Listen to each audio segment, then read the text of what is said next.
لا شریک لہ، جس کا کوئی شریک نہیں، نہ ذات میں، نہ صفات میں، نہ افعال میں۔ حج سے پہلے میں ماہواری روکنے کے لیے گولیاں لائی تھی، وہ میں نے استعمال کی۔ اب یہ ہے کہ 2 دن پہلے مجھے تھوڑا تھوڑا سا خون نظر آیا ہے۔ اب آپ مجبور ہیں، آپ یہ دیکھ لیں کہ آپ کو خون کن دنوں میں آتا ہے اور کتنے دن آتا ہے۔ مثلا کسی کی عادت ہے 6 دن، کسی کی عادت ہے 8 دن، کسی عورت کی عادت ہے۔ جب وہ دن گزر جائیں پھر اگر نشان لگتا ہے تو وہ بیماری ہے، وہ حیض نہیں ہے۔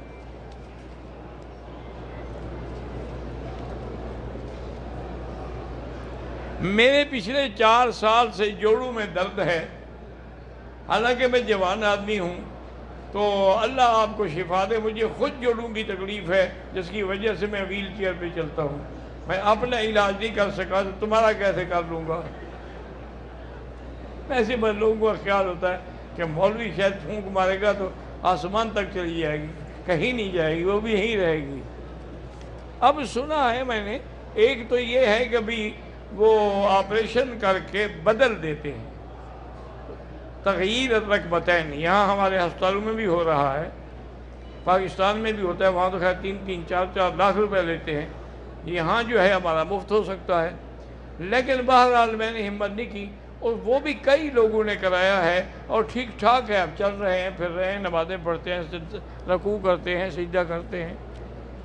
اور ابھی 2-3 دن پہلے کچھ لوگ آئے تھے مجھے ملنے کے لیے، تو وہ بتا رہے تھے کہ ہمارے ہاں ایک ڈاکٹر ہے کراچی میں، وہ انسان کے اپنے وجود کا خون لے کر پھر اسی سے ویکسین بنا کے لگاتے ہیں، تو اس سے بھی آدمی ٹھیک ہو جاتا ہے۔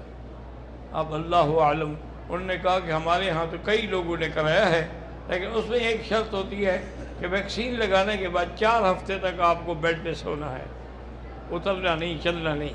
تو وہ کہتے ہیں کہ ہمارے کئی دوستوں نے کرائی اور بالکل ٹھیک ہو گئے۔ اللہ عالم۔